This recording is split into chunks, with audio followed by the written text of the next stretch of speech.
Kumar from M tutors. अरे अब तक तो कुछ कर लो, उठो, जागो, पढ़ो, पढ़ाई पर ध्यान दो यार। पढ़ाई नहीं करोगे तो कैसे चलेगा? सब कुछ डिपेंड करता है एजुकेशन के ऊपर।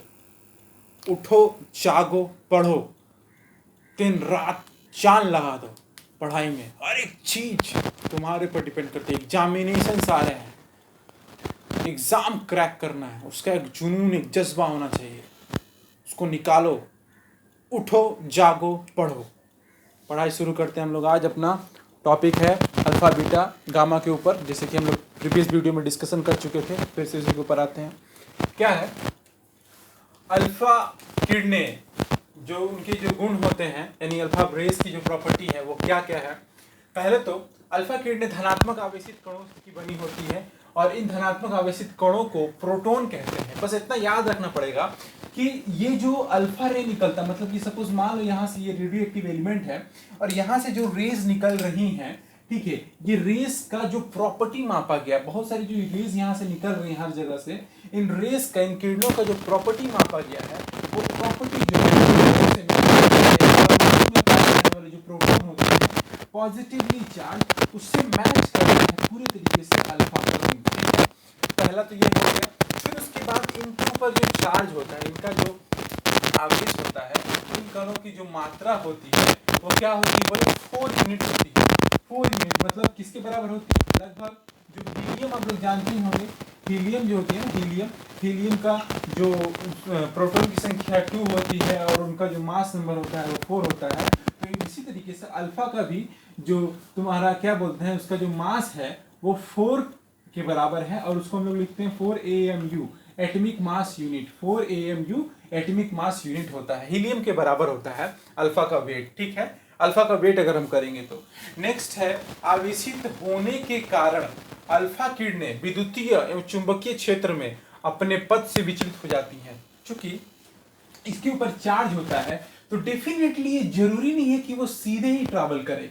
देखो, अगर इधर नेगेटिव पार्ट है, इधर पॉजिटिव है, इधर इधर नेगेटिव है, तो डेफिनेटली पॉजिटिव जो है नेगेटिव की तरह अट्रैक्ट होगा, विचलित होगा, और पॉजिटिव की तरह जो है वो क्या होगा, उसके रिपल्सन होगा, तो वो एक डायरेक्शन में जाएगा, डेफिनेटली एक डायरेक्शन में जाएगा, वो विचलित होगा, एक डायरेक्शन में नहीं जाएगा। ठीक है।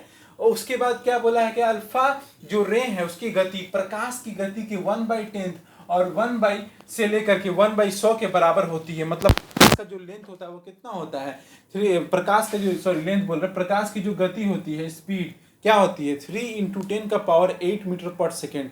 याद रखना, उसका 1/10 से लेकर के 1/100 तक के बीच में जो भी होता है, इसका गति होता है किसका, अल्फा का, अगर हम बात करें तो। ठीक है। नेक्स्ट जो है अल्फा कणें जो होती हैं बड़ी तीव्रता से एक सीधी रेखा में सरल जो है गमन करती हैं। ठीक है। नेक्स्ट, गैसों को प्रभावित होने से अल्फा किरणें उन्हें आयनीकृत करती हैं। अगर अल्फा जो गैस है वहां से अल्फा रे अगर निकल रही है तो डेफिनेटली जानते हो क्या होगा, कुछ नहीं होगा। वो जो गैस है उसमें जो चार्ज होगा, वो चार्ज जो होगा ना, उसको मैंने वो नॉर्मल गैस को आयंस में कन्वर्ट कर देगा, एटम्स को आयंस में कन्वर्ट कर देगा। सपोज हम क्लोरीन गैस है तो क्लोरीन को क्लोरीन आयन में बना देगा कौन, अल्फा रे। ठीक है। उसके बाद क्या है, अल्फा रे फोटोग्राफिक प्लेट को प्रभावित करती है। कि मैंने प्रीवियस वीडियो में बताया था कि रेडियो एक्टिविटी का खोज फोटोग्राफिक प्लेट के कारण ही हुआ है, तो ये अल्फा रे फोटोग्राफिक प्लेट को प्रभावित करती हैं। और अल्फा रे जो होती है स्टेबल होती है, काफी स्थायी होती हैं, और अल्फा रे अधिक देर तक शरीर के संपर्क में आने पर मानव तथा त्वचा को क्या होता है, जला सकती है। देखो, ये मैंने फिर से कहा था, ये इतना डेंजरस और हानिकारक होता है, इतना खतरनाक होता है कि मानव के स्किन को जला सकता है। अगर ज़्यादा संपर्क में अगर हम रे यहाँ से ट्रांसफर करें, ज़्यादा देर तक अगर इस स्किन पर रहेगा तो स्किन को पूरे तरीके से जला के राख कर देता है, वहाँ के सेल को डैमेज कर देता है, जला देता है। ठीक है। दूसरा पार्ट यहाँ पर है कि अल्फा पार्टिकल्स जो है उनकी भेदन शक्ति बीटा गामा की अपेक्षा क्या होती है बोलो, कम होती है। बीटा और गामा जो दूसरे अल्फा ये क्या रेडियोएक्टिव रे है उनके मुकाबले क्या होती है बोलो, कम होती है। ठीक है। नेक्स्ट पार्ट क्या है, हम लोग का बीटा किरणें के बारे में बात करेंगे। तो एक बात यहाँ हम तुमको बताते हैं, अल्फा बीटा गामा में बहुत कुछ कॉमन मिलेगा। तो अगर आपको अल्फा याद है तो बीटा और गामा ऑटोमेटिकली याद हो जाएगा, बहुत कुछ टैली करेगा उसमें से, याद बस टैली कर करके पढ़ोगे तो ऑटोमेटिकली आपको दिमाग में एंटर करते चल जाएगा। फिर उसी तरीके से बीटा रेज जो है विद्युत ऋणात्मक होते हैं। देखिए भैया, ये जो है क्या बोलते हैं, ये अल्फा जो है वो पॉजिटिव है, लेकिन बीटा वो क्या है, एक तरीके से नेगेटिव माना जाता है। क्या माना जाता है? नेगेटिव होता है। नेगेटिव किरणों के कारण जो होती है बनी होती है, और ये वास्तव में इलेक्ट्रॉन की होती है। किसकी होती है? इलेक्ट्रॉन। तो इलेक्ट्रॉन सबको पता है क्या होता है, नेगेटिव होता है। फिर उसके बाद इसका E/m जो होता है रेशियो निकाला जाता है, उसका मान कैथोड किरणों की विद्युत किरणों के समान होती है। कैथोड किरणें, वो कैथोड किरणें क्या होती हैं, जब परमाणु में जो रेस पास किया गया था, कैथोड रे पास करने से जो इलेक्ट्रॉन का खोज हुआ था, उसके लगभग, उससे माने कैथोड रे जिससे इलेक्ट्रॉन का खोज हुआ, उससे लगभग जो है किसका, बीटा रे का मैच करता है पूरा प्रॉपर्टी। नेक्स्ट जो है आवेशित होने के कारण बीटा किरणें विद्युतीय क्षेत्र एवं चुंबकीय क्षेत्र में क्या होते हैं, विचलित हो जाती हैं। सिंस, देखिए भैया ध्यान से दिमाग में डाल के रखिए, हम फिर से बोलते हैं एक बार, क्या पार्ट है, बिकॉज ऑफ व्हाट, ये चार्ज होता है, कौन सा charge, negative charge. Negative charge होने के कारण इलेक्ट्रिकल क्षेत्र में और मैग्नेटिकल क्षेत्र में, यानी इलेक्ट्रिक फील्ड और मैग्नेटिक फील्ड के कारण ये लोग विचलित होती हैं, उसमें जा करके उनका डायरेक्शन चेंज होता है। उसके ऊपर भी पार्ट 2, 3 में हम लोग बताएंगे, ठीक है। उसके बाद क्या है, बीटा किरणें बड़ी ही तीव्रता के साथ एक सरल रेखा में निकलती हैं, और निकलती हैं या जिस गैस से बीटा किरणें गुजरती हैं उन्हें आयनीकृत कर देती हैं। उन्हें क्या करती हैं, आयनीकृत करती हैं। इसको दिमाग में रखेंगे।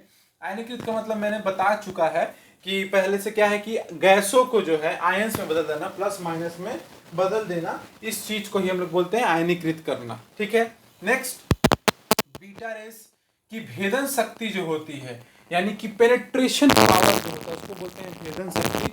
पेनिट्रेशन पावर जो होता है वो जो भी हो, वो अल्फा रे के मुकाबले, यानी जो हमारी अल्फा रे है ये वाली, उसके मुकाबले जो होती है 100 गुने क्या होती है, अधिक होती है। 100 गुना ज्यादा पावर है बीटा के पास अल्फा के कंपैरिजन में। नेक्स्ट, बीटा और अल्फा की अपेक्षा फोटोग्राफिक प्लेट अधिक प्रभावित होती है, ठीक है। होने के कारण जो होती है, याद रखोगे, फोटोग्राफिक प्लेट को ज्यादा प्रभावित करती है क्योंकि 100 गुना तेज होती है, और बीटा रे अल्फा रे की अपेक्षा अधिक ऊर्जा का वितरण होता है। नेक्स्ट बात जो है, मानव त्वचा के संपर्क में आने से बीटा रे जो है असाध्य जलन, देखो पूरा बहुत सारा चीज मैच कर रहा है, ये वाला इसमें भी है, इसमें भी, तो दोनों में तुम लोग लिख सकते हो, ठीक है। समझ में आ रहा है। इसके बाद